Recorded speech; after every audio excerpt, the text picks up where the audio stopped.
Hey, what's up, Unbroken Nation? So I'm curious, what role has seeing other people do the thing that you're trying to do? Like, what role has that played in your life?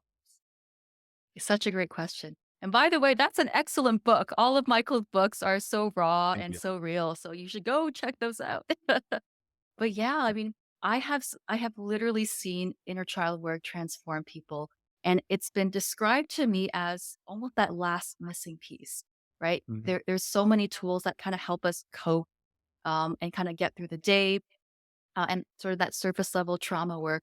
But I feel like inner child work sometimes comes last because it's so very deep, because it's almost like we're working backwards, right? Going back in time to, 2-year-old little me or 5-year-old little me, or sometimes, 6-month-year-old little me.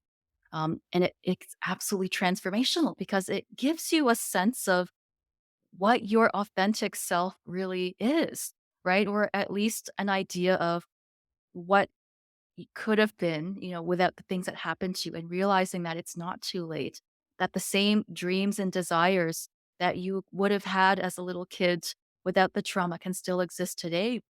I'll just share a little personal story. Like I actually just got a book deal this year. I don't know if Congratulations. I told you about it. Did And not. It's yeah, amazing. and that has been a dream of mine since I was a little girl, and not in the forefront of my mind because I was so, I was preoccupied with all the family stuff that was happening at the time. But in the back of my head, I would escape into fantasy novels. Like that was my safe place.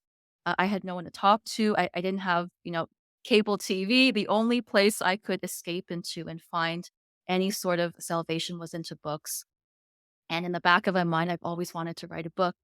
But if I hadn't gone into, this little girl side of me, I would have forgotten about that dream, honestly. And like I would have missed out on a huge part of who I am now. Right. And it was really only looking backwards that I was able to figure that out. And that's one of the things I'm going to be sharing at the conference, because I know there's a lot of teachers that sort of teach how to become your full potential. But if you're someone who has experienced trauma, the way that we identify with our personalities and our strengths is so different, right? From someone who might have had a fairly, regular life. And so during my part at the conference, I am going to be sharing some very practical tools for all the attendees on how they can connect with their inner child. But not only that, to figure out what those, hidden superpowers are, those pieces of you that have been long forgotten through all the years of adulthood. And yeah, that's going to be so much fun.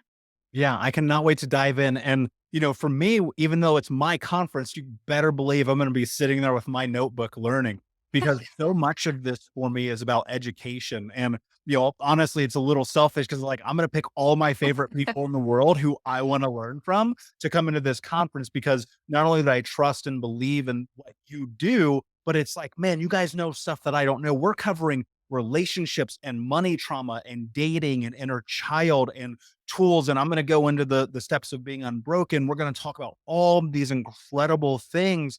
And I'll tell you what, Unbroken Con is going to be one of the greatest events ever. I literally believe that because Mhm. I'm like we're Totally. pushing ourselves to new levels to try to bring as much value as we can to people. So if you have not registered, my friends, please go check it out for free. Just go to unbrokencon.com. That's unbrokencon.com. Our amazing friend Gloria Zhang will be there. And until then, my friends, be unbroken. We'll see you there. Bye.